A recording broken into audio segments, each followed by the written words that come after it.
Liebe Zuschauer, ganz herzlich willkommen zu Inside Wall Street und mein Gast ist heute Jim Rogers. Er ist um die Welt gereist, er ist eine Hedgefonds-Legende und heute hier. Thank you for joining us. I am delighted to be here, Manuel. It's nice to see you again. Jim, the European Union got the Nobel Peace Prize, so is this a good sign for the whole crisis in Europe? It shows you how absurd the Nobel Peace Prize has become. The people who've gotten in the last 5 or 6 years are an embarrassment. Why didn't they give Europe the Nobel Prize for economics? It would have been just as absurd. Two American guys got the business prize, so maybe you guys are better than we? Manuel, in 1960, that prize started in 1969. America was on top and Europe was on top. Asia was in the bottom. Since 1969, no Asian has ever won the Nobel Prize for economics. The Asian economies have gone like that. The Western economies have gone like that. The Nobel Prize for economics is even more absurd than the Nobel Prize for peace. What an absurd prize. But this is maybe more a political thing? Of course it's political. They're both political. Why do you pay attention? I know you have to report on things like this, but this is an embarrassment. So how do you see the crisis in Europe at the moment? Well, the crisis in Europe continues to get worse. Every country in Europe has higher debt this year than last year. Every country in Europe, or nearly every country, will have higher debt next year than 2012. The situation is getting worse. It's not getting better. When I said maybe Bulgaria will have better debt but everybody else is going to have worse debt. But also when you look to the ESM, it's not a solution for you? No, is it a solution for you?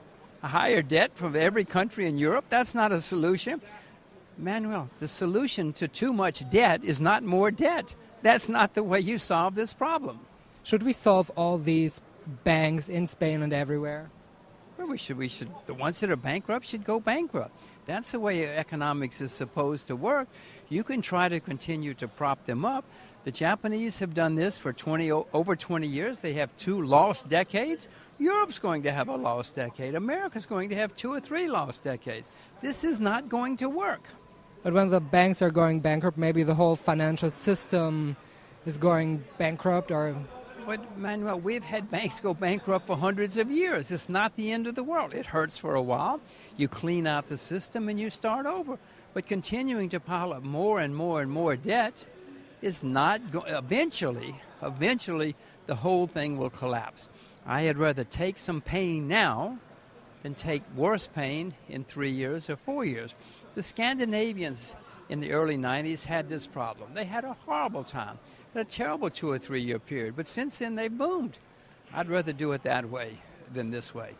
Do you have any solution, any recommendations? Yeah, let people who are bankrupt go bankrupt. It's not fun, but if you do it now, if you got everybody in a room and said, okay, you're going to go bankrupt, you're going to survive, we're going to have some pain, we're going to start over, then you could solve the problem. If you wait until the market says, that's it, we're not going to give you any more money, then there is no hope.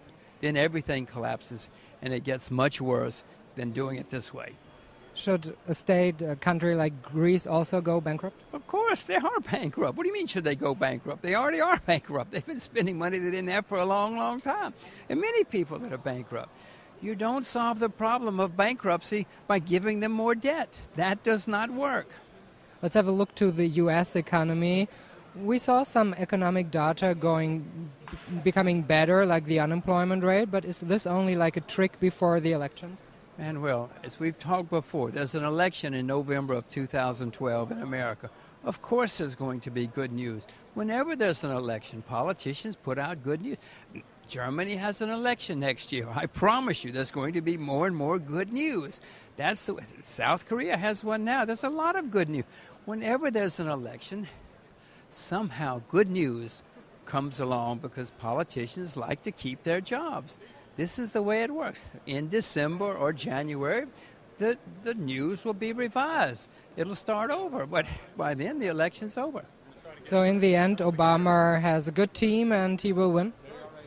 I don't know if Obama has a good team. I certainly wouldn't say that, but it's very difficult to unseat a sitting president in the United States.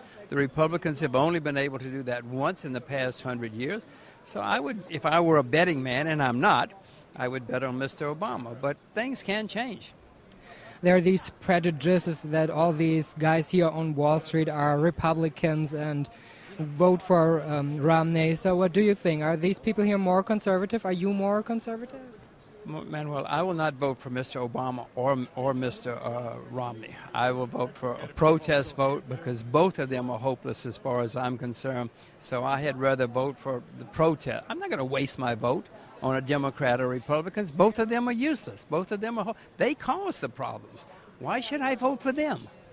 In Europe, for example, in Germany, we have like 5 parties. Here, there are just 2. Is this only the chance to vote for one worse or the other worse? Well, I agree. In my view, a pox on both of a curse on both of their houses. Yes, I would much prefer it if there were other choices, other viable choices in the United States. I don't know why we've evolved this way, but we have. Maybe that's one reason I keep voting for other parties. Maybe someday one of those other parties will rise up and we'll have more choices. But have a look back to the economic data. There was still, even if we say there's maybe a little manipulation before the election, they are better than like a month ago.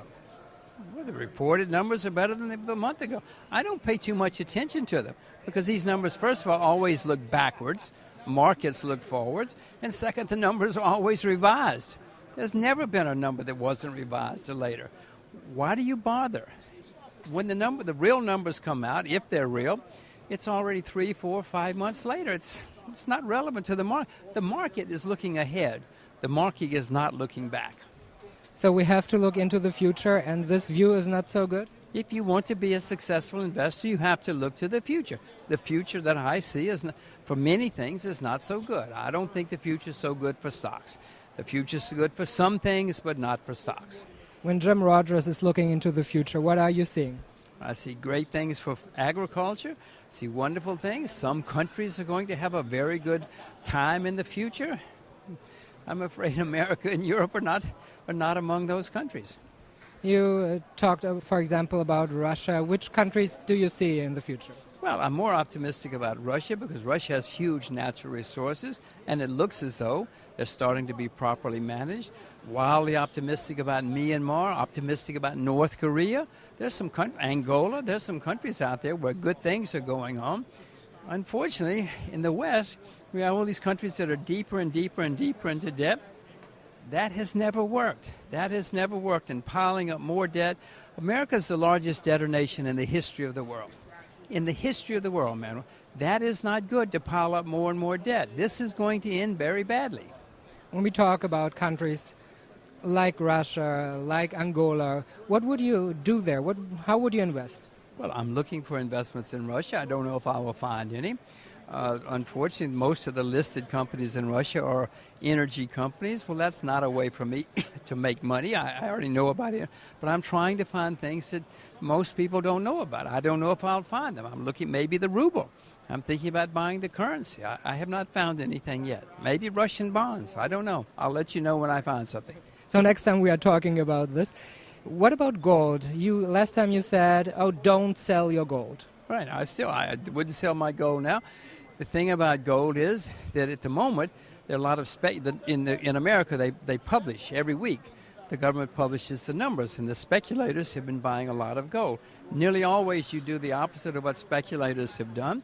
Now, they've been buying a lot of gold. I'm not selling my gold, but I certainly wouldn't jump in when you see a lot of other speculators jumping in too. That's nearly always been the wrong thing to do. So wait, I'm not selling, but if it goes down, I'll buy more. And what about silver? Same thing. A lot of speculators have been jumping into silver too. You know, gold has been up 12 years in a row, man. Well, that's very unusual for any asset, any time in history. So gold has been doing strange things, and now you have a lot of speculators jumping in. I'm not going to follow the speculators. So this is the safe haven? Well, we'll see if it's a safe haven, but I'm not selling my gold, no. When we look to the inflation, are you afraid of anything? Of course, aren't you? Yes, there's going to be more. There is inflation already. In America, they don't tell the truth. They lie about it. But look, India, China, all these countries say that we have inflation. America says we don't have inflation. How can nearly every country in the world have inflation except America? The American government doesn't tell the truth. Are you afraid of the euro when we see the crisis in Europe? Aren't you? Of course I'm afraid. I don't own any euros. I'm not short any euros. But I don't see how the euro, as we know it, can survive. I hope that some euro survives because we need something to compete with the U.S. dollar. The euro on paper would be perfect, but it's been badly executed. It's great in theory, but it's been badly executed so far. I hope that a viable euro survives. You always talk about agriculture. What about oil? Well, I'm optimistic. I wouldn't sell my oil either. If Spain suddenly goes bankrupt, everything is going to go down. But if that happens, I would buy more oil, I would buy gold, I would buy a lot of things if that sort of thing happens. When we see the tech equities at the moment, Apple had a high some weeks ago. Are you interested in these kinds of equities? I have sold short technology stocks in America. That does not mean they're going to go down, I assure you. In fact, they probably go up for a while since I sold them short. My timing is always bad. I would not be buying these stocks. What would you buy when you would buy now any at the stock market? Agriculture. I told you I would buy agriculture. I would buy Burma, Myanmar. I'm not buying stocks anywhere in the world, though. This is not a good time to be buying. As far as I'm concerned, this is not a good time to be buying stocks anywhere in the world. Jim Rogers, thank you so much for being here. I appreciate your time so much. My pleasure, Manuel. Und Ihnen, liebe Zuschauer, vielen Dank fürs Zuschauen. Wir sehen uns bald wieder hier vom Floor der New York Stock Exchange.